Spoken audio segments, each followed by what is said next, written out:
الحمدللہ رب العالمین والصلاة والسلام علی اشرف الانبیاء والمرسلین نبینا و حبیبنا و قدوتنا محمد وعلی آلہ و اصحابہ اجمعین اما بعد۔ ہمارے پاس جو موضوع ہے انشاءاللہ اس سمیسٹر میں جو ہمارے ساتھ رہے گا وہ موضوع عقیدہ ہے۔ اور عقیدہ جو ہے ہمارے پاس جو کورس ہے وہ دو قسم کا ہے، یعنی اس کے دو آپ سمجھ لیں کہ حصے بنائے گئے ہیں۔ ایک حصہ توحید اور دیگر جو عقیدے کے مسائل ہیں اس پر مشتمل ہے، اور دوسرا حصہ جو ہے وہ ادیان اور فرق پر مشتمل ہے۔ ادیان اور فرق پر مشتمل یہ دوسرا حصہ ہے۔ آپ دوسرے لفظوں میں کہہ سکتے ہیں کہ مختلف فرقوں اور ادیان کا تقابل، جس میں ہم دین اسلام کے ساتھ دوسرے ادیان کا اور ان کا آپس میں تقابل، اور اس کے بعد فرقہ اہل سنہ والجماعہ ان کا دیگر جو گمراہ فرقے ہیں ان کے ساتھ تقابل، اور ان کے جو باطل عقائد و نظریات اور افکار ہیں ان کا تعارف۔ چونکہ یہ چھٹا سمیسٹر ہے تو اس میں ہمارے ساتھ دوسرا حصہ ہوگا۔ پہلا حصہ جو توحید پر مشتمل ہے، عقائد پر مشتمل ہے اور ایمانیات پر مشتمل ہے، وہ انشاءاللہ آپ پانچویں سمیسٹر میں پڑھیں گے۔ لیکن چونکہ دیگر لوگوں کو ساتھ ملا کر یہ چھٹا سمیسٹر شروع کیا گیا ہے تو اس وجہ سے اس میں جو نظم میں یعنی نظم و ضبط میں اور رولز میں جو ہمارے ساتھ حصہ آتا ہے عقائد میں سے، وہ عقیدہ نمبر 2 ہے۔ عقیدہ نمبر 1 اس کا تعلق عقدی مسائل سے ہے، اور عقیدہ نمبر 2 یعنی جو دوسرا اس کا حصہ ہے اس کا تعلق ادیان اور فرق سے ہے، یعنی تقابلی مطالعہ، یا جس کو آپ موازنہ بھی کہہ سکتے ہیں، یا آپ اس کو جو ہے وہ مقارنہ بھی کہہ سکتے ہیں۔ تو آپ جانتے ہیں کہ کوئی بھی علم اس کے مبادیات ہوتے ہیں، اس کی تعریف ہوتی ہے، اس کی اہمیت ہوتی ہے، اور اس کو ایجاد کرنے والے ہوتے ہیں۔ تو یہ ایک مستقل علم ہے، تقابل ادیان کا علم ایک مستقل علم ہے،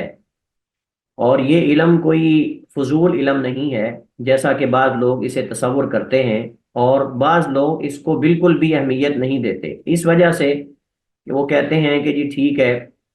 لکم دینکم ولی دین، کہ اس قاعدے اور اصول پہ عمل کرتے ہوئے کہ ٹھیک ہے جی ان کا اپنا دین ہے، ہمارا اپنا دین ہے، جہاں کوئی لگا ہوا ہے صحیح لگا ہوا ہے، ہمیں کیا کسی سے ہے، اپنے عقائد کی اصلاح کرو اور خود بس ٹھیک ہے لگے رہو، دوسرے جو جہاں لگے ہوئے ہیں ان کو لگے رہنے دو۔ یہ جو ایک ذہن سازی کی جا رہی ہے نا کہ انسان دنیا میں آزاد ہیں اور ہر ایک کو جو ہے وہ حریت ملنی چاہیے، اور آزادی فکر اور آزادی رائے، آزادی اظہار رائے، یہ جو یعنی ایک قاعدہ اور ضابطہ بنا دیا گیا ہے، اور لوگوں کی ذہن سازی اس انداز سے کی گئی ہے کہ جیسے اسلامی فرقوں کا آپس میں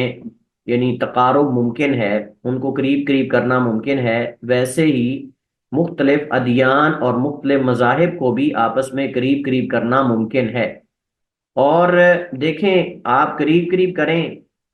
ان میں مشترک جو امور ہیں ان کو آپ اکٹھا کریں، اس میں کوئی حرج والی بات نہیں ہے۔ لیکن اصل خرابی اور اصل قباحت اس میں ہے کہ آدمی یہ کہے کہ مختلف مذاہب اور مختلف ادیان کو قریب قریب کر کے ہر ایک اپنے اپنے دین پر عمل کرتا رہے تو جنت میں چلا جائے گا۔ یہ بہت بڑی خطرناک فکر ہے جس میں بعض ہمارے دانشور مسلمان بھی مبتلا ہیں، اور حقیقت میں یہ جو عقیدہ الولاء والبراء ہے یہ اس کے بالکل منافی فکر ہے۔ تقارب ادیان کا نعرہ باطل نعرہ ہے، تقارب ادیان کا نعرہ باطل نعرہ ہے۔ اسی طرح ان فرقوں میں اسلامی مسلمانوں کا اہل سنہ کا فرقہ، اس میں تقارب کا نعرہ لگانا کہ جن فرقوں کے اکثر عقائد کفریہ ہیں اور الحاد اور شرک پر مبنی ہے، ان کے درمیان اور اہل سنہ کا گروہ جو ہے فرقہ، اس کے درمیان تقارب کا نعرہ لگانا یہ بھی بیکار اور فضول ہے۔ دیکھیں، اگر تو مبادیات ایک ہوں، اگر مسلمہ چیزیں ایک ہوں تو پھر تقارب ممکن ہوتا ہے، لیکن جب نبی بدل جائے، کتاب بدل جائے، اور بنیادی عقائد اور تشریعات بدل جائیں تو اس وقت پھر تقارب ادیان کے اندر اور اسی طرح جو فرقے ہیں ان کے اندر بھی ممکن نہیں رہ جاتا۔ ہاں، اگر بنیادی مبادیات میں مشترک ہوں اور یعنی جو کسی مذہب کا ڈھانچہ ہوتی ہیں چیزیں یا جن پر کوئی دین یا مذہب کی بنیاد ہوتی ہے، اگر اس میں سارے مشترک ہوں تو پھر تو ممکن ہے۔ لیکن اس وقت اسلام کے علاوہ کون سا ایسا دین ہے کہ جس کے اندر ان کی کتاب محفوظ ہو اور ان کے نبی کے جو بتائے ہوئے فرامین اور جو فرمودات ہیں وہ محفوظ ہوں، ان کی شریعت اور اس شریعت کے اوپر عمل پیرا ہونے کے اصول و ضوابط جو ہیں وہ محفوظ ہوں؟ تو کس بنیاد پر یہ نعرہ لگایا جاتا ہے تقارب ادیان کا کہ جی ہمدردی ہونی چاہیے اور اسی طرح جو ہے وہ مساوات ہونی چاہیے اور جو ہے وہ میانہ روی ہونی چاہیے، اور اس کے ساتھ پھر اس کا مطلب یہ ہے کہ جب کوئی یہودی اپنا خاص دن منائیں تو ان کے ساتھ چلے جائیں، جب کوئی عیسائی منائیں تو آپ ان کے ساتھ چلے جائیں، اور قطعاً بھی کبھی اس بات پہ غور و فکر نہ کیا جائے کہ ان کا یہ جو تہوار ہے، ان کا یہ جو دن منانا ہے، یہ اس کے پیچھے عقیدہ کیا ہے۔ بہت سارے ہمارے مسلمان دانشور کھلے ذہن کے مالک ہیں، اتنے کھلے ذہن کے مالک ہیں کہ وہ کہتے ہیں کہ سارے ادیان ایک جگہ اکٹھے ہو سکتے ہیں، یعنی یہودیت، نصرانیت، ہندوازم، بدھ مت اور بوذی اور اسی طرح جو دوسرے جینز وغیرہ اور جینیا اور اسی طرح وجودیہ اور پتہ نہیں کیا کیا جتنے بھی سارے یہ افکار اور نظریات ہیں وہ کہتے ہیں اکٹھے ہو سکتے ہیں۔ اور اس پر باقاعدہ کچھ لوگوں نے کتابیں لکھی اور لوگوں کو اس طرف بلایا، دعوت دی۔ ہم کہتے ہیں سرے سے ہی یہ دعویٰ باطل ہے، تقارب ادیان کا نعرہ لگانا یہ نعرہ ہی باطل ہے، اور یہ مسلمانوں کے اندر سے اصل میں جو دیگر گمراہ عقائد ہیں یا کفار کی جو نفرت دل کے اندر ہے ہمارے جو ہونی چاہیے، کفار کے بارے میں جو ہمارے دل کے اندر عداوت اور حسد اور بغض ہونا چاہیے ان کے بارے میں، یہ اس کو ختم کرنے کا ایک ہیلہ ہے۔ اس کو ختم کرنے کا ایک ہیلہ ہے کہ جب مسلمانوں کے دل کے اندر یہ جو ایک دیوار قائم کر دی گئی ہے، لکم دینکم ولی دین والی، اگر یہ توڑ دی جائے گی، ختم کر دی جائے گی، تو جہاد کا نام کون لے گا؟ عقیدہ والولا، عقیدہ الولا والبرا، الحب فی اللہ والبغض فی اللہ، یہ جو عقیدہ ہے یہ اگر ختم ہو جائے گا تو صاف ظاہر ہے کہ جہاد کا کوئی نام ہی نہیں لے گا۔ اور کون ہے جو یعنی اس کے نتیجے میں پھر مسلمان جب دیگر گمراہ عقائد کا مطالعہ نہیں کریں گے تو ان کو دعوت کیسے اسلام کی دیں گے؟ اور صاف ظاہر ہے کہ جب آپ نے دیگر ادیان کو پڑھنا ہے، ان کا آپ نے مطالعہ کرنا ہے، تو اس کے نتیجے میں پھر آپ کے سامنے ان کے مختلف افکار آئیں گے، پھر آپ دیکھیں گے کہ ہمارا اسلام اس بارے میں کیا کہتا ہے۔ تو صاف ظاہر ہے کہ ان کو پڑھنے کے لیے آپ اپنے دین اور اپنے اسلام کے بارے میں پہلے وسیع مطالعہ کریں گے، اس کے بعد پھر آپ ان کو پڑھیں گے۔ تو اس طریقے سے ہم بہت ساری جو ہے وہ معرفت حاصل کر سکتے ہیں اور بہت ساری معلومات دیتے ہیں، اور اس علم کا یہ فائدہ ہے۔ اور بڑی دلچسپ بات یہ ہے کہ یہ جو تقابل ادیان یا آپ سمجھ لیں کہ مقارنہ ادیان کا یہ جو علم ہے یہ اسلامی علم ہے، اور یہ کتاب و سنت سے ماخوذ علم ہے، یہ کوئی بدعت یا نئی ایجاد نہیں ہے۔ قرآن نے سب سے پہلے اس تقارب ادیان اور تقابل ادیان کی طرف دعوت دی ہے، اس کی طرف اسلام نے جو ہے وہ دعوت دی ہے باقاعدہ۔ نبی کریم علیہ الصلوۃ والسلام کی بہت ساری احادیث اس بارے میں موجود ہیں،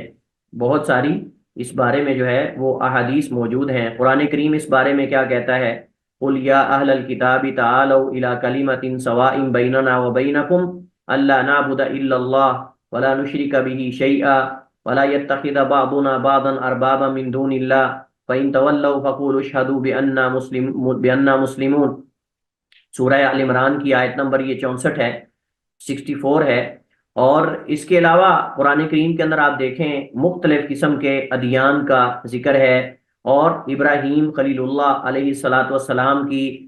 جو زندگی ہے ان کا مشرکین سے مناظرہ، مباحثہ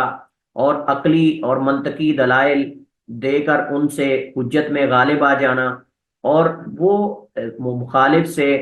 بحث کرنے کا طریقہ اور انداز، وجادلہم باللتی ہی احسن، اور اس طرح کی جو آیات ہیں یہ ساری اصل میں علم الجدل اور علم المناظرہ اور اسی طرح تقابل ادیان جو ہے وہ اس کے بنیادی ضوابط اور اصول ہمیں جو ہے یہ بتاتی ہیں۔ نبی کریم علیہ الصلوۃ والسلام کی احادیث، اللہ کے نبی علیہ الصلوۃ والسلام حضرت عبداللہ بن سلام رضی اللہ تعالیٰ عنہ کو بھیجا کرتے تھے یہود سے مناظرہ کرنے کے لیے۔ آپ نے خود کئی یہود کے سوالات کے جوابات دیے ہیں،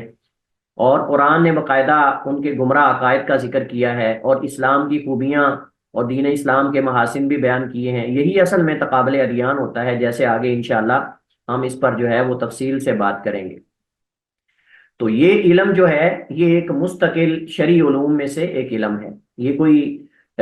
کافروں کی ایجاد نہیں ہے، غیر مسلموں کی ایجاد نہیں ہے، بلکہ یہ کتاب و سنت سے ماخوذ علم ہے، اور اس کے موجدین مسلمان ہیں، اور جنہوں نے مسلمان ہیں جنہوں نے اس علم کو ایجاد کیا، اس کے مناہج طے کیے، اور اس میں باقاعدہ متعدد کتابیں لکھی گئیں۔ اسی طرح علماء اسلام نے مختلف صدیوں میں اس علم کو اپنے مناظروں اور اپنے مباحثوں میں استعمال کیا۔ آپ دیکھیں نبی کریم علیہ تحیت و تسلیم نے جب حضرت معاذ بن جبل رضی اللہ تعالی عنہ کو آپ نے یمن روانہ کیا، تو اس وقت نبی کریم علیہ الصلوۃ والسلام نے کیا فرمایا؟ فرمایا کہ یا معاذ انک تاتی قوما من اہل الکتاب، کہ اے معاذ آپ ایک ایسی قوم کے پاس جا رہے ہیں جو کہ اہل کتاب ہیں۔ تو پھر اللہ کے نبی علیہ الصلوۃ والسلام نے جو ہے وہ طریقہ بتایا کہ آپ نے ان کو کس کس طرح دعوت دینی ہے۔ تو اول ما تدعوہم الی شہادت لا الہ الا اللہ وان محمد رسول اللہ، تو فإنہم اجابوا لذلک تو فعلمہم ان اللہ قد افترض علیہم 5 صلوات فی یوم ولیلۃ الحدیث۔ لمبی حدیث، طویل حدیث ہے۔ نبی علیہ الصلوۃ والسلام نے فرمایا کہ معاذ آپ ایک ایسی قوم کے پاس جا رہے ہیں جو اہل کتاب ہیں، یعنی یہود و نصارہ ہیں، ان کے پاس پہلے سے علم ہے، اس وجہ سے آپ ان سے ان کے ذہنوں کے مطابق مخاطب ہونا ہے۔ آپ نے ان کے پاس پہلے کتابوں کا علم ہے، آسمانی کتابوں کا، اس وجہ سے تیاری اس کے مطابق کر کے جاؤ، اور ان سے ان کی سوچ اور فکر کے مطابق جو ہے آپ نے مخاطب ہونا ہے۔ اور پھر ان کو بتایا کہ تم نے جو ہے وہ اللہ کی توحید کی طرف دعوت دینی ہے، پھر نماز کا حکم دینا ہے، پھر زکوٰۃ کا، اور وہ ساری تفصیلات جو ہیں اس حدیث کے اندر موجود ہیں، جس کے راوی حضرت عبداللہ ابن عباس رضی اللہ تعالی عنہما اور بھی متعدد صحابہ کرام سے وہ حدیث جو ہے وہ مروی ہے۔ اور آپ دیکھیں کہ اس علم کی ایجاد میں قرآن و سنت بطور مصادر اولیت ان کو حاصل ہے۔ اس علم کی ایجاد میں قرآن و سنت کو بطور مصادر اولیت حاصل ہے، بطور مصادر اولیت حاصل ہے۔ جیسے میں نے آپ کے سامنے چند آیات بطور اشارہ کے میں نے ذکر کی، اس میں جو پہلی آیت معروف آیت ہے تقابل ادیان کے اندر، وہ کیا ہے؟ قل یا اہل الکتاب تعالوا الی کلمۃ سواء بیننا وبینکم الا نعبد الا اللہ ولا نشرک بہ شیئا الآیات۔ یہ اگر آپ یہ مقام پڑھیں گے نا تو یہ مقام سارے کا سارا ہی تقریباً علم الجدل ہے، اور یہ تقابل ادیان کا موضوع ہے، اور اس کے اندر باقاعدہ اصول و ضوابط ذکر کیے گئے، احادیث بھی بکثرت اللہ کے نبی علیہ السلام۔ تو یہ مصادر اول ہیں، پہلے مصادر ہیں تقابل ادیان کے اصول و ضوابط کے حوالے سے۔ قرآن کریم نے جہاں یہ ان سے مناظرہ کرنے اور ان سے بحث مباحثہ کرنے کا ذکر کیا ہے، وہاں قرآن کریم نے گزشتہ کئی ادیان کی طرف بھی اشارہ کیا ہے، اور گزشتہ کئی ادیان کی طرف بھی قرآن کریم نے اشارہ کیا ہے، جیسا کہ سورہ حج کے اندر موجود ہے، ان الذین آمنوا والذین ہادوا والصابئین والنصارى والمجوس والذین اشرکوا ان اللہ یفصل بینہم یوم القیامۃ ان اللہ علی کل شیء شہید۔ یہ سورہ حج کی آیت نمبر 17 ہے۔ اس کے اندر اللہ سبحانہ و تعالیٰ نے متعدد ادیان کا ذکر کیا ہے۔ ان الذین آمنوا والذین ہادوا، پہلے اہل ایمان یعنی مسلمانوں کا ذکر کیا ہے، اہل ایمان کا، والذین ہادوا، اس کے بعد جو یہودی ہیں یہود کا ذکر کیا ہے، اس کے بعد والصابئین، اور جو صابی ہیں ان کا ذکر کیا ہے، صابئین کا ذکر کیا ہے، یعنی متعدد جو ادیان ہیں ان کا ذکر کیا۔ پھر نصارہ کا ذکر کیا ہے، والنصارى والمجوس، مجوسیوں کا ذکر کیا ہے، والذین اشرکوا، اور مشرکین مکہ اور دیگر جو مشرکین ہیں ان کا ذکر کیا ہے۔ یعنی جو اسلام سے پہلے کے ادیان ہیں ان کو بھی ذکر کیا، اور جو اسلام آنے کے بعد کے ادیان یعنی حالیہ فی زمانی ہی ادیان ہیں ان کا بھی اسلام نے ذکر کیا ہے، ان کے عقائد اور ان کے نظریات اور تشریعات اور عبادات کو بھی ذکر کیا ہے۔ اور پھر کیا ہے، ان ادیان اور ان مختلف قسم کے جو عقائد اور نظریات ہیں، آپ دیکھیں کہ اسلام نے ان کا بطلان واضح کیا ہے، اور عقلی اور نقلی ٹھوس قسم کے دلائل کے ذریعے جو ہے وہ اسلام جو ہے وہ اپنا دفاع کرتا ہے، اور مخالفین کے جو عقائد اور نظریات ہیں ان کے فاسد ہونے اور ان کے باطل ہونے کو واضح کرتا ہے۔ کیونکہ اگر آپ اپنے دین کی طرف دعوت دیتے رہیں گے اور دوسرے کے پاس جو افکار اور نظریات ہیں ان کا ابطال نہیں کریں گے، ان کا فساد واضح نہیں کریں گے،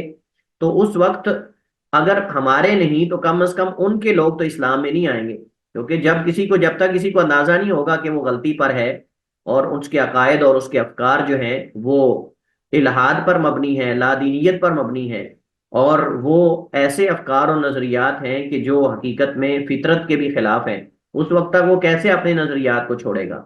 جب تک وہ صحیح مان رہا ہے تب تک تو وہ اس کو مضبوطی سے تھامے رکھے گا۔ تو اس علم کے اندر کیا ہوتا ہے، اس علم کے اندر باقاعدہ جو ہے وہ جو اسلام مخالف دیگر ادیان ہیں، جو ادیان باطلہ ہم ان کو کہتے ہیں، منسوخ ہو چکے ہیں، ان کے اندر جو فاسد عقائد ہیں ان کو واضح کیا جاتا ہے، اور اس فساد کو واضح کیا جاتا ہے تاکہ اسلام کے محاسن کو اجاگر کر کے اس کے فساد کی وجوہات کو نمایاں کرتے ہوئے ان کو اسلام کی طرف دعوت دی جائے۔ رسول کریم علیہ الصلوۃ والسلام کی سنت کے اندر بھی یہی چیزیں پائی جاتی ہیں جو قرآن کریم کے اندر جو ہے وہ موجود ہے۔ آپ جانتے ہیں کہ جب بھی ہم کوئی اصطلاح پڑھتے ہیں یا کوئی خاص نام ہم پڑھتے ہیں تو اس کی ہم ڈیفینیشن، اس کی تعریف ہم پڑھتے ہیں۔ تو یہ ہمارا چونکہ پہلا لیکچر ہے تو اس میں ہم ادیان اور فرق، کیونکہ ہمارا موضوع فرقے اور ادیان ہے، تو ہم ادیان کی تعریف، دین کی تعریف، اور دین کی اقسام جو ادیان ہیں ان کی اقسام، اور اس کے بعد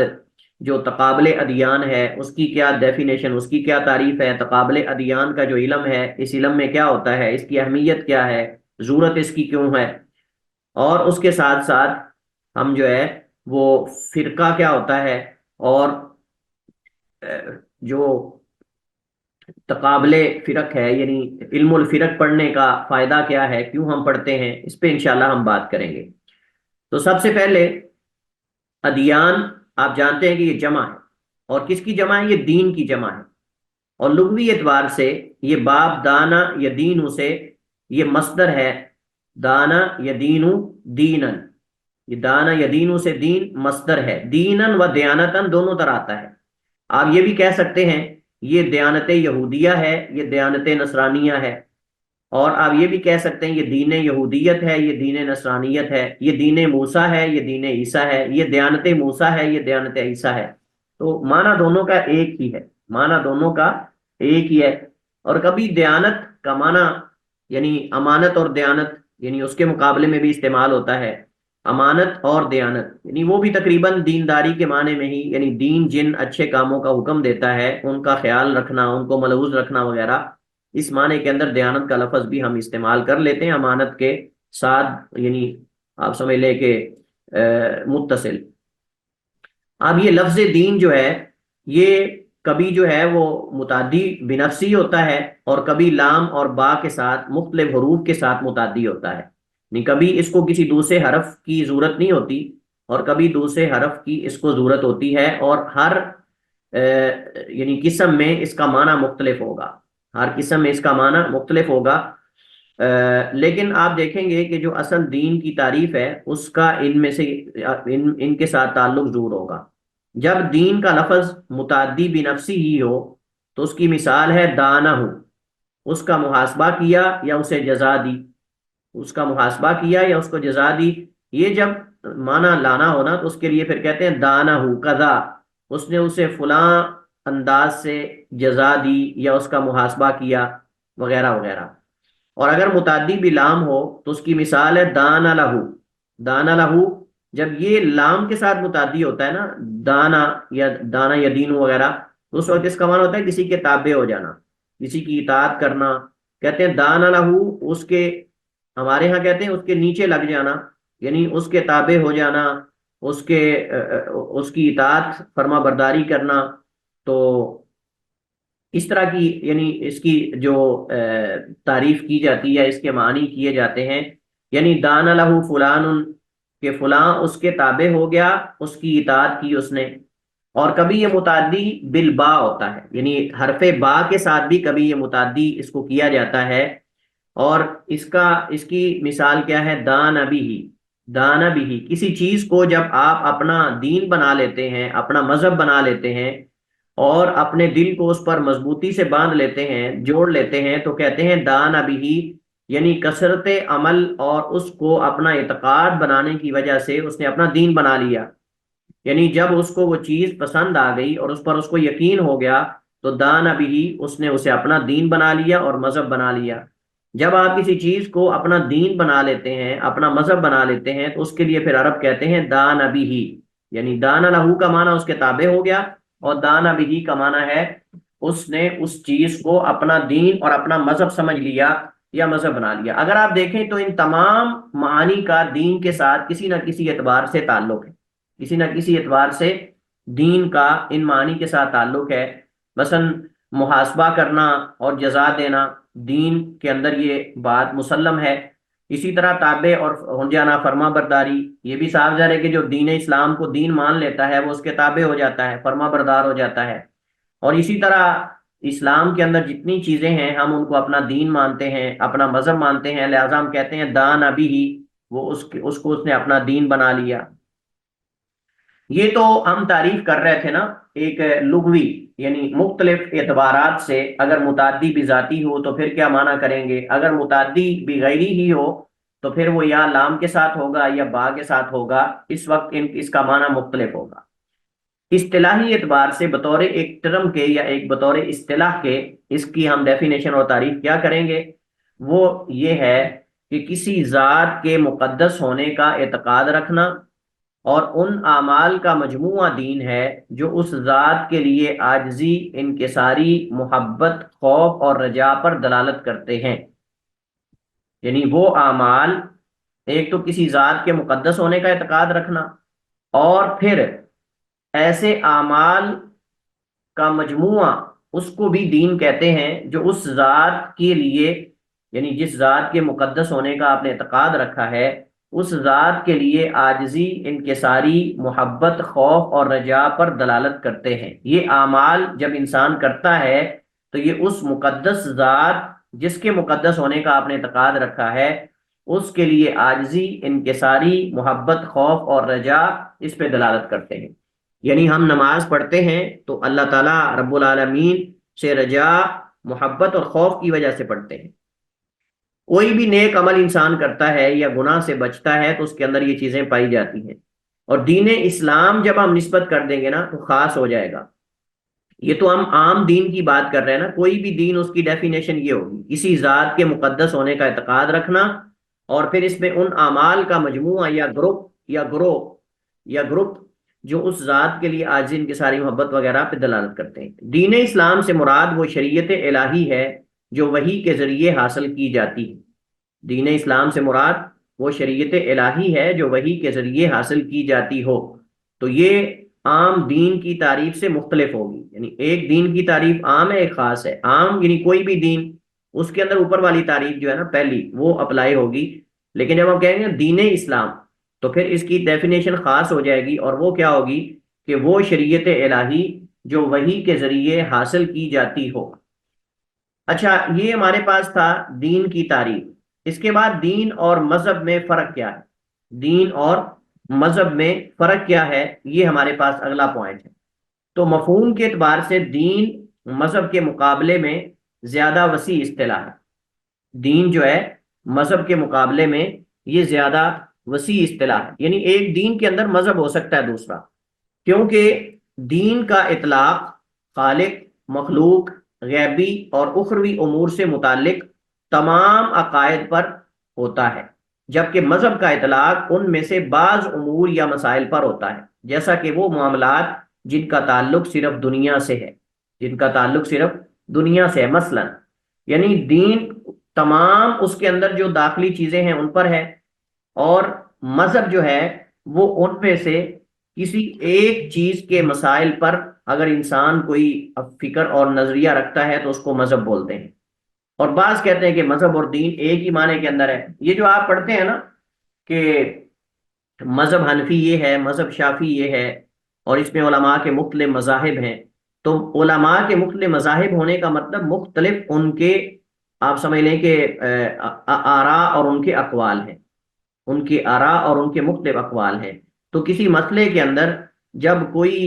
یعنی خاص قسم کی آراء رکھتے ہوں تو ان کو کہتے ہیں یہ ان کا مذہب ہے، یعنی اس مسئلے کے اندر ان کا مذہب یا ان کی فکر یا ان کا موقف یہ ہے۔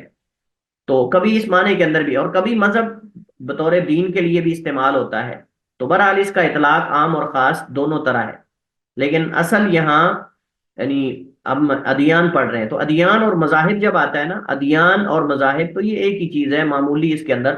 فرق ہوتا ہے۔ دین تھوڑا وسیع ہے اور مذہب جو ہے وہ اس کے اندر ہی ایک داخلی جز اور اس کے ایک فرد ہے۔ تیسرا پوائنٹ ہمارے پاس ہے ادیان کی اقسام۔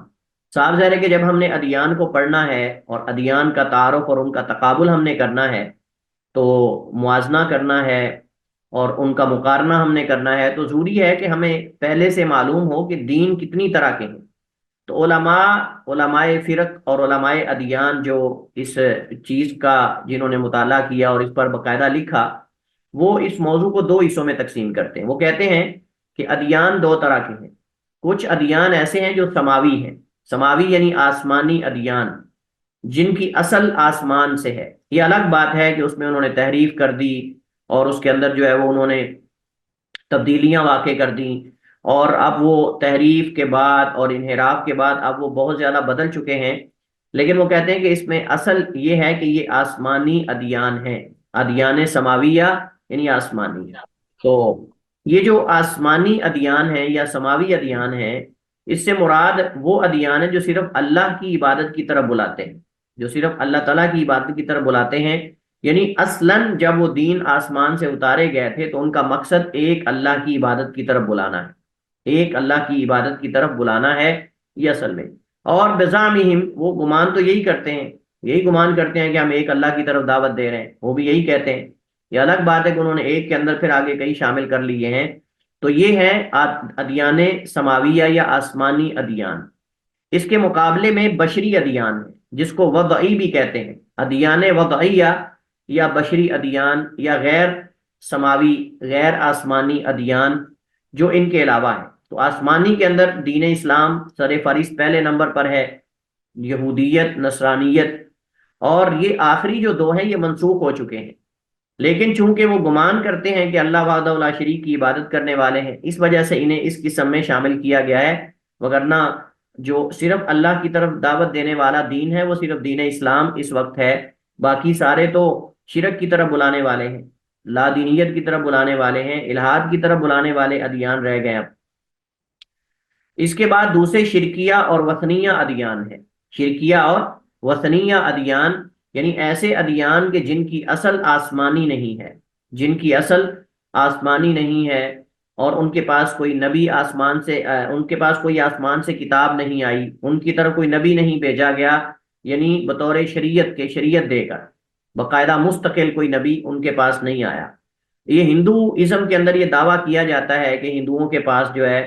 وہ ایک ان کا نبی بھی ہے ان کے اندر، اور ان کی کتاب کی اصل جو ہے وہ آسمانی ہے، اور یہ مذہب جو ہندو ہے یہ آسمانی مذہب ہے اور آسمانی ادیان میں سے ایک دین ہے۔ لیکن صحیح بات یہ ہے کہ یہ غیر آسمانی ادیان میں مجوسیت اور ہندوازم اور بدھ مت وغیرہ اور یہ ساری قومیں جو ہیں وہ اس کے اندر آتی ہیں، ٹھیک ہے۔ تو شرکیہ اور وثنیہ ادیان جو غیر اللہ کی عبادت کی طرف بلاتے ہیں اور جن کی بنیاد اور ان کی بیس ہی اصل میں بت پرستی اور شرک پر ہے۔ وثنیت بت پرستی اور شرکیہ یعنی ان کے اندر کسی نہ کسی اعتبار سے شخصیات اور مخلوقات کی پوجا پاٹ ہوتی ہے، اور ان کے پاس کوئی آسمانی کتاب نہیں ہے، ان کے پاس کوئی آسمانی کتاب نہیں ہے۔ جبکہ یہودیت کے پاس، نصرانیت کے پاس ان کے گمان کے مطابق آسمانی کتابیں ہیں، تورات اور انجیل، جس کو انہوں نے کتاب مقدس کا نام دیا ہے، اور اس کے اندر عہد قدیم ہے اور عہد جدید ہے۔ عہد قدیم کے اندر جو ہے وہ جو اسفار ہیں، اسفار خمسہ ہیں اور تورات ہے، اور جو عہد جدید ہے اس کے اندر انجیل ہے، اور اس کے علاوہ رسائل بولس ہیں اور اناجیل، مختلف قسم کی اناجیل ہیں۔ تو بہرحال یہ ان کا دعویٰ ہے کہ یہ ہماری کتاب مقدس ہے، اور اس کے جو تعلیمات ہیں وہ آسمانی ہیں، اور وہ موسیٰ اور عیسیٰ علیہ الصلوۃ والسلام کی طرف سے، وہ اللہ تعالیٰ کی طرف سے یعنی لائی گئی ہیں۔ لیکن صحیح بات یہ ہے، جیسے ہم انشاءاللہ تفصیل سے پڑھیں گے، کہ یہ محض دعویٰ ہے، اور اس کے لیے ان کے پاس کوئی بھی دلیل اور سند موجود نہیں ہے کہ جس کی بنیاد پر وہ یہ کہہ سکیں کہ یہ ہمارے پاس جو کتابیں اس وقت موجود ہیں، یہ کتابیں وہی ہیں جو اللہ تعالیٰ نے موسیٰ اور عیسیٰ علیہ الصلوۃ والسلام کو دی تھیں۔ تو یہ ان کے پاس کوئی دلیل نہیں۔ دوسری بات یہ ہے کہ ان کے اندر جو ہے وہ بے شمار مقامات پہ بہت بڑے بڑے، یعنی آپ سمجھ لیں اختلافات اور آپس کے تعارض ان کے اندر جو ہیں وہ موجود ہیں۔ اچھا، اس کے بعد یہ جو شرکیہ اور وثنیہ ادیان ہیں، یعنی غیر آسمانی ادیان آپ کہہ سکتے ہیں، غیر سماویہ ادیان، اس کے اندر ہندوازم ہے، بوزی ہیں، اور بدھ مت ہیں، اور سیکھ ہیں۔ بعض بوزی اور بدھ مت کو ایک ہی شمار کرتے ہیں۔ بدھ مت اور بوزی یہ ایک ہی اصل میں گروہ ہے، لیکن اس کو عربی میں بوزی کہتے ہیں، اور بدھ مت یہ اصل میں جو بدھ ہے، بدھ مت اسی کا نام ہی بوزا تھا۔ تو یہ الگ بات ہے کہ ان کے آگے پھر فرقے اور گروہ ہیں۔ اور یہ جو بوزی ہے یا بدھ مت ہیں، یہ حقیقت میں ہندوازم کی ہی ایک برانچ ہے، ہندوازم کا ہی ایک فرقہ ہے جو آگے تھوڑا ترقی کر گیا، اور اس کے اندر انہوں نے، جیسے ہمارے مسلمانوں میں سے کچھ فرقے نکلے، جیسے صوفی ازم ہے نا، اسی طرح ہندوازم کے اندر یہ جو بدھ مت ہیں، بوزی ہیں، یہ صوفی ازم کی ایک دوسری شکل ہے۔ کیونکہ جو صوفی ازم ہے، صوفی ازم کے اندر جتنے دیگر ادیان کے گمراہ اعتقادات تھے وہ سارے صوفی ازم کے اندر آئے ہیں۔ صوفی ازم کے اندر وہ سارے گمراہ عقائد موجود ہیں جو دیگر ادیان کے اندر پائے جاتے تھے۔ انہوں نے گویا کہ انتخاب کر کے لی یہ چیزیں، انہوں نے چن چن کر چیزیں لی ہیں، اور یہ اصل میں ایک سازش تھی مسلمانوں کے خلاف کہ لوگوں کے عقائد کو اس انداز سے بدلا گیا کہ کہیں سے انہوں نے وحدت الوجود کا عقیدہ لے لیا، کہیں سے انہوں نے وحدت الشہود کا عقیدہ لے لیا، اور وہ جو یہودیوں کے ہاں اپنے راہب اور پادریوں کو معبود بنانا تھا، ان کو شریعت سازی کا حق دینا تھا، وہ صوفی ازم کے اندر بھی موجود ہے۔ وہ الہامات اور جو کشف ہے اور جو وجد ہے، اور پھر جو معراج اور اسراء ہے ان کے ہاں، اور یہ عالم بیداری کے اندر شیخ و طریقہ جو ہے اس کا دیکھنا، نبی سے ملاقات کرنے کا دعویٰ کرنا، اور پھر نبی علیہ الصلوۃ والسلام ان کے بقول ان کو باقاعدہ تعلیمات دیتے ہیں بیداری کی حالت میں، اور پھر وہ اس کو حجت مانتے ہیں اور اس پر پھر وہ عمل کرتے ہیں، اور شریعت میں ان کے نزدیک جو شیخ و طریقہ ہے وہ نبی سے معلومات لے کر شریعت میں ترمیم بھی کر سکتا ہے اور کمی بیشی بھی کر سکتا ہے، اور اسی وجہ سے آپ کو آئے دن نیا کوئی عبادت کا طریقہ، نیا کوئی ذکر کا طریقہ، کوئی کرنٹ شاہ ہے، کوئی کیا شاہ ہے، وہ ادھر لوٹ پوٹ ہو رہے ہیں ذکر کے، آپ کو آئے سال نئے نئے طریقے جو ہیں وہ آپ کو جو ہے وہ برانڈز آپ کو بازار کے اندر ملتے ہیں، کیونکہ ان کے ہاں جو شیخ و طریقہ ہے وہ نبی علیہ السلام سے ڈائریکٹ شریعت لیتا ہے۔ جو شیخ و طریقہ ہے، یعنی یہ طریقے ہیں نا، سور وردی، قادری، چشتی، اور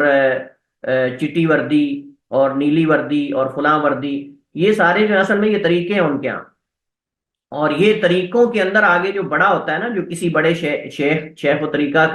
کی بیعت کرتا ہے، اس کو کہتے ہیں شیخ و طریقہ، یعنی ایک مرنے سے پہلے وہ اپنا نائب اور جانشین بنا دیتا ہے، وہ پھر اس طریقے کو لے کے آگے چلتا ہے، اور دور دراز سے لوگ جاتے ہیں اس کی بیعت کرنے کے لیے، اور پھر وہ یہ جو لکھتے ہیں نا اپنے نام کے ساتھ، قادری، چشتی، سور وردی، اور جیلانی، اور فلاں، یہ اصل میں یہ نسبتیں ہیں ان کی، ان طریقوں کی طرف، اور وہ یہ سمجھتے ہیں کہ ایک طریقے سے نکل کر دوسرے طریقے میں یا بیک وقت دو طریقوں میں رہنا یہ ایسے ہی ہے جیسے کفر اور اسلام کے اندر رہنا ہے۔ ان کے ہاں یہ بہت بڑا حساس مسئلہ ہے، اور اس کو بڑا سنجیدہ لیتے ہیں وہ۔ اس وجہ سے اگر کوئی قادری سے چشتی ہو جائے یا چشتی سے سور وردی ہو جائے، اور اس کو میں خلاصتاً کہتا ہوں نیلی وردی، چٹی وردی، کالی وردی، یعنی اگر وہ ایک سے دوسری میں منتقل ہو جائے گا نا تو وہ اس کو مرتد نعوذ باللہ سمجھتے ہیں، کہتے ہیں کہ یہ بہت بڑا جرم کر دیا ہے کہ ایک طریقے سے دوسرے طریقے میں چلا گیا۔ اور دوسرے طریقے سے تیسرے میں، اور نہ بیک وقت دو طریقوں میں رہ سکتا ہے۔ ہاں پہلے آپ نے بیعت کرنی ہے تو سوچ سمجھ کے کریں، سوچ سمجھ کے۔ اور انشاءاللہ باذن اللہ ایسے ایسے انکشافات آپ سنیں گے صوفی ازم کے بارے میں کہ آپ حیران ہو جائیں گے، اور آپ کہیں گے کہ یہ بلا ہے کیا۔ جب ان کے ہم شتہات پڑھیں گے، جب ان کے ہم جو ہے وہ بونگیاں پڑھیں گے، بونگیاں اس کو شتہات کہتے ہیں عربی میں، عربی میں اس کو شتہات کہتے ہیں، یہ بونگیاں جو مارتے ہیں نا،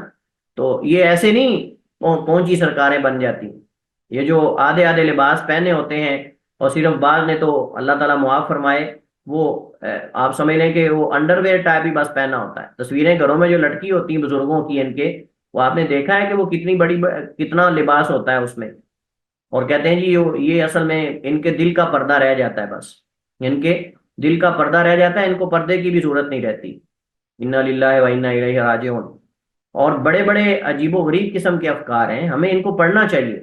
ہم اصل میں ان افکار کو معمولی لیتے ہیں، ہم کہتے ہیں یار یہ صوفیاء کے بارے میں برا بھلا نہیں کہنا چاہیے، یہ بڑے اللہ کے ولی ہوتے ہیں، پہنچی سرکاریں ہوتی ہیں، اور ان کو ناراض کرنا، ان کے بارے میں کوئی بات کرنا یہ صحیح نہیں۔ لیکن انہوں نے جو تباہی مچائی ہے اسلام کے اندر، اور مسلمانوں کے جو ٹھوس قسم کے عقائد و نظریات ان کو خراب کیا ہے، اصل میں ہمیں اس کا اندازہ نہیں ہے۔ اگر ہمیں اس کا اندازہ ہو جائے نا تو ہم کبھی بھی اس طریقے کی تعریف نہ کریں، اور ہم کبھی نہ کہیں کہ جی یہ تو بڑے نیک لوگ ہوتے ہیں اور یہ فلاں ہوتے ہیں۔ اس وجہ سے یہ تابعین میں سے کسی تابعی کا قول ہے، وہ کہتا ہے کہ تین قسم کے لوگوں کے بارے میں آپ دین میں کبھی امانت دار نہ سمجھیں ان کو، دین میں تین قسم کے لوگوں کو کبھی امانت دار نہ سمجھیں، ان میں سے ایک صوفی ہے، ان میں سے ایک صوفی ہے۔ لیکن دیکھیں صوفی دو طرح کے، یہ اصل میں لفظ جو ہے نا یہ بدنام ہو گیا ہے، لیکن ایک تصوف سے مراد زہد ہوتا ہے، اور زہد جو ہے وہ صحابہ کرام کے اندر موجود تھا، کتنے زہاد ائمہ اور کتنے بڑے بڑے تابعین اس میں گزرے ہیں۔ تو دنیا سے بے رغبتی اختیار کرنا اور ضرورت کے مطابق دنیا میں سے لینا اور آخرت کی زیادہ فکر کرنا، یہ زہد ہے، اور یہ تو انبیاء علیہ الصلوۃ والسلام اور صحابہ کرام کے اندر اور دیگر نیک لوگوں کے اندر موجود تھا۔ لیکن ایک یہ ہے کہ اپنی ضروری چیزیں بھی نہ لینا، اور اپنی طہارت کا بھی خیال نہ کرنا، اور اپنے کپڑوں کے اوپر گند بھی نہ اتارنا۔ یہ جو تصوف ہے نا، یہ تو اللہ معاف کرے، یہ پتہ نہیں کس بندے نے دیا ہے، یہ اصل میں وہ اس کو تصوف سمجھتے ہیں کہ تصوف کا مطلب یہ کہ آپ اپنے کپڑوں کو استری بھی نہ کریں، اب اپنے کپڑوں کے اوپر ناؤز باللہ گند بھی لگا تو اس کو بھی آپ نہ صاف کریں، یعنی بس ٹھیک ہے، یہ اتنے سادہ ہونا چاہیے آپ کو۔ اگرچہ آپ کروڑوں پتی ہیں نا، لیکن آپ کو لباس پھٹا ہوا پہننا چاہیے غریبوں والا، یہ تو اللہ تعالیٰ کی ناشکری ہے۔ اور یہ شہرت کے، ہم نے پڑھا تھا کہ شہرت کے لباس میں سے ایک لباس تصور ہوتا ہے کہ ایک بندہ باوجود وسعت کے، باوجود استطاعت اور باوجود مال کی، اللہ تعالیٰ کی نعمتوں کے، انسان اپنی فقیرانہ حالت بنا کے پھرے تاکہ لوگ ان کے ہاتھ پہ صدقہ کریں اور لوگ ان کے ہاتھ پہ رکھیں، جبکہ نبی علیہ الصلوۃ والسلام فرما رہے ہیں الید العلیٰ خیر من الید السفلیٰ، کہ اوپر والا ہاتھ نیچے والے ہاتھ سے بہتر ہے، دینے والا ہاتھ لینے والے ہاتھ سے بہتر ہے۔ بہرحال انشاءاللہ یہ سارے انکشافات اور یہ ساری چیزیں انشاءاللہ ہمارے ساتھ آئیں گی، ہمارا اصل یہ ٹاپک یہ ہے، لیکن پہلے ہم ادیان کے بارے میں پڑھیں گے، پھر انشاءاللہ ہم فرق کی طرف منتقل ہوں گے۔ علم تقابل ادیان کیا ہوتا ہے؟ تقابل ادیان کا علم یہ کیا، کون سا علم ہے، اور اس کی ہم ڈیفینیشن کیسے کر سکتے ہیں؟ تو تقابل ادیان کا علم جو ہے، جیسے میں نے پہلے عرض کی کہ یہ مسلمانوں کی ایجاد ہے، اور اس کا اصل مصدر قرآن و سنت ہے، اور یہ قرآن و سنت سے یہ اصل میں ماخوذ ہے، اور اس سے مراد ایسا علم ہے جس میں دو یا دو سے زیادہ مختلف قسم کے ادیان میں متشابہ اور مخالف امور کی نشاندہی اس غرض سے کی جائے کہ صحیح اور فاسد کی معرفت ہو سکے، صحیح اور فاسد کی معرفت ہو سکے، یعنی ان میں سے جو صحیح امور ہیں، جو صحیح چیزیں ہیں، ان کو پوائنٹ بنا کر، جس کو کہتے ہیں نا ٹرننگ پوائنٹ بنا کر، مڑنے کا ایک پوائنٹ بنا کر اس کو آپ ان سے بحث کریں۔ آپ کہیں گے دیکھیں آپ کے دین کے اندر بھی تو ایک الہ کا تصور ہے، آپ کے دین کے اندر بھی تو اخلاقیات کی دعوت دی جاتی ہے، آپ کے دین کے اندر یہ چیزیں ہیں، ہمارا دین بھی اس کی طرف بلاتا ہے، تو پھر آپ کو ہمارے دین سے نفرت کیوں ہے؟ یہی قرآن میں جو میں نے آپ کے سامنے آیت پڑھی ہے نا، قرآن بھی اسی طرح بلاتا ہے، تعالوا الی کلمۃ سواء بیننا و بینہم، جب تک آپ مخالف کے سامنے ان مشترک امور کو ذکر نہیں کریں گے، متشابہ امور کو ذکر نہیں کریں گے جو ہمارے اور ان کے درمیان ہے، وہ آپ کی بات نہیں سنیں گے۔ اگر آپ سیدھا کہہ دیں گے کہ آپ کا دین باطل ہے اور آپ کے پاس جو چیزیں ہیں سب باطل تعلیمات اور سب غلط ہے، وہ آپ کی بات سننے کو تیار نہیں ہوگا۔ لیکن اگر آپ اس کو کہیں گے کہ آپ کے دین کے اندر ایک الہ کا تصور ہے، اور یہ تصور ہے، آخرت کا تصور ہے، ایمان بالغیب کا تصور ہے، جنت کا تصور ہے، فلاں چیز کا تصور ہے، حساب و کتاب کا تصور ہے، یہ امور سارے آپ کے یہاں پائے جاتے ہیں، تو پھر آئیں ہم بیٹھ کر ہم دیکھتے ہیں کہ یعنی ہمارا دین اس کے اندر آپ کو خرابی کیا نظر آتی ہے، آپ اس کو قبول کیوں نہیں کرتے؟ نبی علیہ الصلوۃ والسلام کے حوالے سے تورات اور انجیل کے اندر بشارتیں آج بھی موجود ہیں، اگرچہ وہ تحریف شدہ ہیں، بدل چکی، لیکن آج بھی بشارتیں موجود ہیں، اللہ کے نبی علیہ الصلوۃ والسلام کے حوالے سے اشارات موجود ہیں، اگرچہ وہ تحریف ہو چکی ہے۔ تو ان پر یہ ڈاکٹر ذاکر نائک اور ان کے جو استاد تھے احمد دیدات اور دیگر جو لوگ جنہوں نے تقابل ادیان پہ کام کیا ہے، انہوں نے اس طریقے سے ہی تو اسلام کے اندر لوگوں کو داخل کیا ہے کہ وہ ان کے سوالات کے جوابات جو ہیں وہ ان کی کتابوں کی روشنی میں دیتے ہیں کہ آپ کی کتاب کے اندر یہ ہے، فلاں نمبر چیپٹر ہے، اس کے اندر یہ ہے، اس کے اندر یہ ہے۔ تو مطلب یہ چیزیں ان پر مؤثر ہوتی ہیں، یہ چیزیں ان پر مؤثر ہوتی ہیں اور اثر انداز ہوتی ہیں۔ اور اسلام نے بھی اگر کسی کی کوئی اچھی چیز ہے تو اس کو اسلام نے جو ہے وہ ذکر کیا ہے، قرآن نے ذکر کیا ہے، اللہ تعالیٰ نے قرآن کریم میں ذکر کیا ہے کہ جو نصارہ ہیں وہ مسلمانوں کے زیادہ قریب ہیں بنسبت یہود کے، یعنی ان کا یعنی ان کے یعنی جو آپ سمجھ لیں کہ حسد اور بغض میں یہود سے وہ کم ہے نقصان دہ مسلمانوں کے لیے۔ لَتَجِدَنَّ أَشَدَّ النَّاسِ عَدَاوَةً، تم عنقریب پاؤ گے عداوت میں سب سے زیادہ سخت اگر تم پاؤ گے تو تم یہود کو پاؤ گے۔ اشد الناس عداوةً، لَتَجِدَنَّ أَشَدَّ النَّاسِ عَدَاوَةً،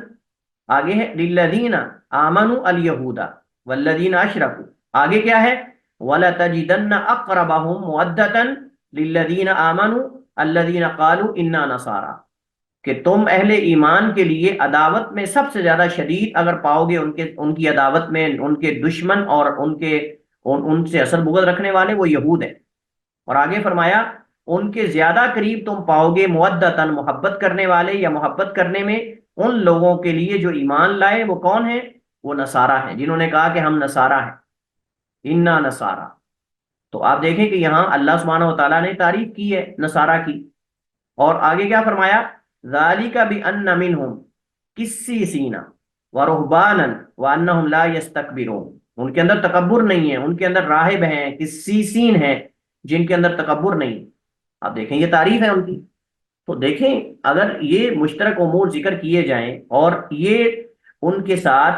مناظرے اور مباحثے کے اندر داخل ہونے کا اگر پوائنٹ بنایا جائے اور اس سے آگے داخل ہوا جائے تو یقیناً وہ آپ کی بات کو سنیں گے، وہ کہیں گے اچھا اس کو ہماری ان چیزوں کا بھی پتہ ہے، اس کا مطلب یہ کہ یہ ہمارے معاملات کو جانتا ہے، اس سے تو بات کرنی چاہیے۔ تو اس طرح کر کے، لیکن اگر ہمیں ان کے بارے کچھ معلوم ہی نہیں ہوگا تو ہم ان سے کوئی بات ہی نہیں کریں گے، تو ہماری بات کو کیسے وہ سنیں گے؟ تو یہ ہے اس سے مراد ایسا علم جس میں دو، اچھا تقابل جو ہوتا ہے نا وہ دو یا دو سے زیادہ چیزوں میں ہوتا ہے، ایک چیز میں نہیں ہوتا، دو یا دو سے زیادہ چیزوں میں ہوتا ہے، اور اس وجہ سے یہ باب مفعلہ سے، یہ باب مفعلہ سے ہے۔ اور آپ جانتے ہیں باب مفعلہ کے جو خصوصیات اور اس کے جو خصائص ہیں اس میں سے ایک خاصہ اشتراکیت کا، یعنی ایک سے زیادہ فریق اس کے اندر شریک ہوتے ہیں، جیسے ضارب یضارب مضاربۃ، قاتل یقاتل مقاتلۃ۔ اب قتال بھی مقاتلہ دو فریق کے درمیان ہوتا ہے، اپنے آپ کو تھوڑا ہی بندہ کوئی جو ہے وہ مکے شکے مارتا ہے، تو قتال مقاتلہ جو ہے وہ بھی دو بندوں کے درمیان ہوتا ہے۔ اسی طرح ضارب یضارب مضاربہ ایک دوسرے کو مارنا، اسی سے ہے قابل یقابل مقابلہ، تقابل یتقابل تقابلا، ٹھیک ہے۔ اور اسی طرح تو یہ اس میں اصل میں تقابل کے اندر دو یا دو سے زیادہ ادیان کا ہونا ضروری ہے، ایک دین کا تقابل آپ نہیں کر سکتے، زیادہ ادیان کا آپ تقابل کریں گے، مقارنہ کریں گے، موازنہ کریں گے، اور پھر آپ دیکھیں گے کہ ان کے اندر مشترک امور کیا ہیں اور مختلف امور کیا ہیں، تاکہ صحیح اور فاسد کی نشاندہی کی جا سکے یا اس کو پہچانا جا سکے۔ اچھا اس کی اہمیت و ضرورت کیا ہے؟ شرعی علوم میں سے تقابل ادیان کی اہمیت و ضرورت بہت زیادہ ہے، اس کی کئی ایک وجوہات ہیں۔ سب سے پہلی وجہ یہ ہے کہ یہ دفاع اسلام کے لیے بہترین ذریعہ ہے، یا دفاع اسلام کا بہترین جو ہے وہ ذریعہ ہے، یعنی آپ اس کے ذریعے اسلام کا دفاع کر سکتے ہیں، اور آپ اسی کے ذریعے مخالف کی کمزوریوں کو ذکر کر سکتے ہیں، اس کے عقائد کے اندر جو فساد ہے اس کو بیان کر سکتے ہیں۔ اس کے ذریعے دیگر ادیان کے ماننے والوں سے مناظرہ مباحثہ کے ذریعے انہیں ان کے باطل تحریف شدہ نقلی عقائد افکار سے ہٹایا جا سکتا ہے، جیسے ابراہیم علیہ السلام نے کیا اپنی قوم کے ساتھ۔ یہ علم دعوت اسلامی کے اہم ترین وسائل میں سے ایک ہے۔ دعوت اسلامی سے مراد وہ ہمارے والی یہاں پاکستان والی دعوت اسلامی نہیں، میری مراد اسلام کی دعوت ہے۔ تو اسلامی دعوت اور دعوت اسلامی کے اہم ترین جو وسائل اور ذرائع ہیں ان میں سے ایک یہ جو تقابل ادیان کا علم ہے یہ ہے۔ اس کے ذریعے آپ اسلامی دعوت کو ان کے اندر عام کر سکتے ہیں، اسلام کی دعوت ان تک آپ پہنچا سکتے ہیں اور اسلام کے اندر ان کو آپ داخل کر سکتے ہیں اللہ تعالیٰ کی توفیق کے بعد۔ تقابل ادیان کا علم عصر حاضر میں صرف ظہوری علوم میں سے نہیں بلکہ یہ مسلمانوں پر فرض کفایہ ہو چکا ہے، اور اس علم کا اس وقت آپ سمجھ لیں کہ ہمیں بہت زیادہ ہمیں اس کی ضرورت ہے، اس علم کی حاجت اور ضرورت ہے، خصوصاً جب عالم اسلام پر دو قسم کی جہاد نے حملہ کیا، دو مختلف قسم کے گروہوں نے اسلام پر حملہ کیا ہے، اور پوری سازش کے ساتھ اور پوری آپ سمجھ لیں کہ تیاری کے ساتھ۔ ایک حرکت ہے حرکت تبشیر اور تنصیر، یہ پہلی تحریک اور حرکت ہے، حرکت تبشیر اور تنصیر۔ یہ اصل میں عیسائی مشنریز ہیں، عیسائی مشنریز ہیں جو لوگوں کو مختلف طریقوں سے عیسائیت کی طرف اور نصرانیت کی طرف لے جا رہے ہیں۔ تبشیر کا معنی دین مسیح کی بشارت دینا، دین مسیح کی، اور تنصیر کا معنی لوگوں کو نصارہ بنانا، نصرانی بنانا۔ یہ اصل میں جو مشنریز ہیں، جو سکولز ہیں، مختلف قسم کی این جی اوز ہیں، مختلف قسم کی تنظیمیں ہیں جو اسلامی ممالک کے اندر خیر خواہ بن کر مختلف قسم کے کام کر رہے ہیں۔ یہ ڈاکٹروں کی صورت میں بھی ہو سکتے ہیں، یہ انجینئرنگ جو انجینئر ہیں ان کی صورت میں بھی ہو سکتے ہیں، یہ آپ سمجھ لیں کہ وزٹر کی صورت میں بھی ہو سکتے ہیں، یہ آپ یہ کہہ سکتے ہیں کہ سیاست کی صورت میں بھی ہو سکتے ہیں۔ تو ان لوگوں کو باقاعدہ تیار کر کے اسلام پڑھا کر، یہ بات نوٹ کر لیں میری، ان لوگوں کو اسلام پڑھا کر، اسلام کے اندر سے کمزوریاں بتا کر، اسلام کے اندر شبہات سکھا کر ان لوگوں کو بھیجا جاتا ہے اسلامی ممالک کے اندر کہ اب آپ جاؤ مسلمانوں کے عقائد اور مسلمہ عقائد کو مشکوک بناؤ۔ سب سے پہلے تم نے کام یہ کرنا ہے۔ جب استعمار کے اندر یہ لوگوں کو دین سے ہٹانے میں ناکام ہو گئے، اگرچہ کافی حد تک انہوں نے ہماری تعلیمات اور نصاب تعلیم اور مختلف چیزوں میں انہوں نے تبدیلی کی، لیکن کافی حد تک ناکام بھی رہے۔ انہوں نے کہا کہ اب استعمار کے اندر تو استعمار تو جا چکا، ختم ہو چکا، اب ایک نیا استعمار، یہ نئی صورت ہے استعمار کی کہ مشنریز جو ہیں وہ کام کریں اور مختلف قسم کے عیسائیوں کو تیار کر کے انجینئر، ڈاکٹر اور اس طرح این جی اوز اور مختلف ادارے اسلامی ممالک کے اندر بنائے جائیں، کبھی تعاون کے نام پر، کبھی وہ علاج کے نام پر، کبھی وہ تعلیم کے نام پر، کبھی وہ یعنی آپ سمجھ لیں کہ ایک مردم شماری کے نام پر، ایک عام وزٹر کے نام پر، یعنی مختلف طریقوں سے وہ لوگوں کے اندر شکوک و شبہات پیدا کرتے ہیں ہمارے افکار اور ہمارے جو عقائد اور نظریات ہیں اس کے بارے میں۔ اور عیسائی تعلیمات آپ دیکھیں، اس وقت پاکستان کے اندر عیسائی بہت متحرک ہو چکے ہیں، اس وقت جس کو ہمارے یہاں اردو میں کہتے ہیں مسیح برادری، بہت متحرک ہو چکے ہیں، اپنا لٹریچر تک اب جو ہے وہ تقسیم کر رہے ہیں، اپنا لٹریچر تک وہ اب تقسیم کر رہے ہیں، اور بڑی حیران کن اور یہ پریشان کن خبر ہے۔ اور باقاعدہ سر عام وہ اعلانیہ طور پہ اب اپنی محافل اور اپنے تہوار منا رہے ہیں، اور ہمارے سیاسی اور غیر سیاسی لوگ اور کئی ہمارے ملا، درباری ملا اس کے اندر باقاعدہ جا کر کیک کاٹتے ہیں، اور وہاں جا کے باقاعدہ یعنی یہ کس چیز کی خوشی منائی جا رہی ہے؟ یعنی عیسیٰ اللہ کا بیٹا ہے، اس پر یہ ان کے ساتھ جو ہے وہ خوشی منائی جا رہی ہے اور ان کی حوصلہ افزائی کی جا رہی ہے اور کیک کاٹے جا رہے ہیں۔ یعنی کہاں وہ جو سورۃ الکافرون ہے، قل یا ایھا الکافرون لا اعبد ما تعبدون، یہ ساری چیزیں کہاں گئی؟ نبی کریم علیہ السلام نے بھی کبھی ایسا کیا ہے کہ ٹھیک ہے ہم تمہارے ساتھ ایک دن عبادت کر لیتے ہیں؟ یہ ان کی عبادت ہے، یہ ان کی عید ہے، اور اس کے پیچھے عقیدہ باطل یہ ہے کہ عیسیٰ اس دن اللہ کے بیٹے کی ولادت ہوئی، نعوذ باللہ، اس دن اللہ کے بیٹے کی ولادت ہوئی، تو اللہ کے بیٹے کی ولادت کی خوشی وہ منا رہے ہیں۔ ان کے جتنے تہوار ہیں ان کے پیچھے عقائد ہوتے ہیں، اور وہ عقائد جو ہے وہ ہمارے اسلام کے خلاف ہوتے ہیں، لیکن ہم چپ کر کے ایک محبت اور ہمدردی اور اس غرض سے یعنی مساوات کے نام پر ہم جا کے ان کے اندر شریک ہوتے ہیں. اور باقاعدہ کئی سکول ایسے ہیں جو باقاعدہ جس کے اندر جو ہے وہ نصرانیت اور عیسائیت کو جو ہے وہ عام کیا جا رہا ہے، ان افکار کو پھیلایا جا رہا ہے. تو ایک تو یہ حرکت ہے اور یہ جہت ہے جس کی وجہ سے اسلام پر حملہ ہوا ہے. تو ہمیں زیادہ ضرورت ہے جیسے جیسے وہ ہمارے اسلام کے اندر سے کمزوریاں نکالنے کی کوشش کرتے ہیں، شبہات نکالنے کی کوشش کرتے ہیں اور پھیلاتے ہیں اور ہمارے افکار کو کمزور کر رہے ہیں، عقائد کو، ہمیں بھی چاہیے ہم اپنے مسلمانوں کو اور ہم ان کے لوگوں کو بھی ان کی کمزوریاں دکھائیں کہ تمہارے مذہب کے اندر یہ کیا کچھ ہے پڑا ہوا ہے، ذرا دیکھیں تو صحیح تمہیں کس کام کی طرف ان لوگوں نے لگایا ہوا. پہلی بات تو تمہارا عقیدہ ہے تثلیثی باطل عقیدہ ہے کہ الہ تین ہے اور عیسیٰ اللہ کا بیٹا ہے. یہ تمہارا عقیدہ ہی اصل میں عیسیٰ علیہ السلام کی تعلیمات کے خلاف ہے. ان کی کتابوں سے ہم یہ چیزیں ثابت کریں تو ہمیں زیادہ ضرورت ہے اس چیز کی. اچھا، دوسری جو جہت ہے جس نے اسلام پر حملہ کیا ہے وہ الہادی اور فلسفیانہ افکار ہے. الہادی اور فلسفے پر مبنی مختلف قسم کے افکار ہمارے معاشرے کے اندر اس قدر منتشر ہو گئے کہ اب نوجوان اور بڑے اور مختلف قسم کے پڑھے لکھے طبقے کے اندر وجود باری تعالیٰ کا انکار اور تمام ادیان اور غیبیات کا انکار، صرف ایک دین نہیں، تمام ادیان اور غیبیات کا انکار کیا جاتا ہے. اور یہ مرض بڑی تیزی سے مسلمانوں کے اندر شائع کرتا جا رہا ہے، خصوصاً ہمارے نوجوانوں کے اندر، خصوصاً ہمارے نوجوانوں کے اندر. اس علم سے ان الزامات اور شبہات کی معرفت ممکن ہے، یا ان الزامات اور شبہات کی معرفت ممکن ہے جو اسلام پر لگائے اور اٹھائے جاتے ہیں. یہ اس علم کا فائدہ ہے اور اس علم کی اہمیت بھی ہے. اس کے ذریعے دیگر ادیان کے اہم عقائد اور ان کی عبادات اور تشریعات کا علم ہوتا ہے، اور پھر جب ان کی ان چیزوں کا علم ہوگا تو ہم اس کی روشنی میں پھر ان پر جو ہے وہ رد کر سکیں گے، ہم اس کی روشنی میں ان پر رد کر سکیں گے اور اپنا دفاع کر سکیں گے. آگے فرقے کا تعارف اور فرقے اور جو ہے وہ ہم کیوں ان کا تعارف پڑھتے ہیں، اس کے اہداف کیا ہیں، اور اسلام کے اندر کتاب و سنت کے اندر اس کی چند مثالیں جو تقابل ادیان کی، انشاءاللہ اس پہ ہم اگلے لیکچر میں بات کریں گے. اسی پر اکتفا کرتے ہیں. واللہ تعالی عالم و احکم، وصلی اللہ وسلم علی نبینا محمد وعلی آلہ وصحبہ وسلم.